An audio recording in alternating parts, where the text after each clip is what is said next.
Praise the Lord. सभी मसीह भाई बहनों को जय मसीह की। मसीह यीशु में आप सभी को शालोम कहती हूँ। और आज का बाइबल रीडिंग सीरीज डे 74 में आप सभी मसीह भाई बहनों का स्वागत करती हूँ। उम्मीद करती हूँ आप सब बहुत अच्छे होंगे। प्रभु की आशीष आप सभी के साथ बनी रहे। और आज की रीडिंग में हम पढ़ेंगे पतरस की पुस्तक 14 अध्याय का 27 से 53, और पुराने नियम में पढ़ेंगे व्यवस्था विवरण की पुस्तक से 26 से 27 अध्याय, 26 और 27 अध्याय पढ़ेंगे। तो चलिए हमारे साथ निकाल लीजिए मरकुस की पुस्तक 14 अध्याय का 27 वचन। और हम इसमें कुछ बातें सीखेंगे कि किस प्रकार पतरस इनकार करेगा इसकी परमेश्वर ने भविष्यवाणी की, और परमेश्वर ने बहुत ही ज्यादा गतसमनी में जो प्रार्थना करी, व्याकुल होके कौन सी तड़प से परमेश्वर ने प्रार्थना की थी, उसके बारे में पढ़ेंगे। फिर जो परमेश्वर को किस प्रकार धोखे से पकड़वाया जाए, ये सब हम मत्ती में पढ़ चुके हैं, लेकिन हम दोबारा इन सारी चीजों को पढ़ेंगे। तो चलिए शुरू करते हैं। पतरस के इनकार की भविष्यवाणी। तब यीशु ने उनसे कहा, तुम सब ठोकर खाओगे, क्योंकि लिखा है, मैं रखने वालों को मारूंगा और भेड़ तितर बितर कर दूंगी। यहाँ पे परमेश्वर ने जो परमेश्वर बातें कर रहा था कि जो रखवाला होगा, जो भेड़ों का चरवाहा होगा, उसको हम मारेंगे और जो भेड़े हैं वो तितर बितर हो जाएंगी। तब यहाँ पे पतरस बोलता है कि परमेश्वर, सब दूर हो तो हूं, पर मैं कभी तुझे नहीं छोड़ूंगा। तब परमेश्वर कहते हैं कि तू आज ही मुर्ग के बांग देने से पहले मेरा इनकार करेगा। हालेलुया। आगे गतसमनी में प्रार्थना परमेश्वर करने के लिए गए थे। तो अपने साथ किसको ले गए थे?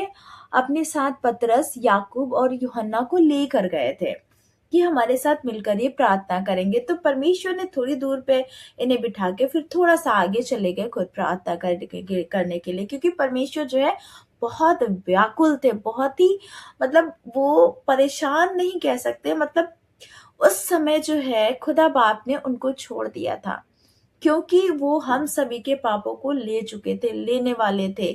तो वो चाहते थे, हालांकि उन्होंने प्रार्थना भी की कि परमेश्वर, हो सके पिता तो ये कटोरा हमारे सामने से हट जाए, लेकिन मेरी नहीं परंतु आपकी इच्छा पूरी हो, जैसे आपने डिसाइड किया है, सोचा हो, वो होने पाए। उसके बाद ये प्रार्थना करके तो वापस आए तो चेलों को सोते हुए पाया। उस 3 बार ऐसे हुआ कि चेलों को सोते हुए पाया। उसके बाद परमेश्वर ने चेलों से क्या कहा, 38 में पढ़ेंगे, जागते रहो, प्रार्थना करते रहो कि तुम परीक्षा में ना पड़ो। आत्मा तो तैयार है परंतु शरीर दुर्बल है। हालेलुया।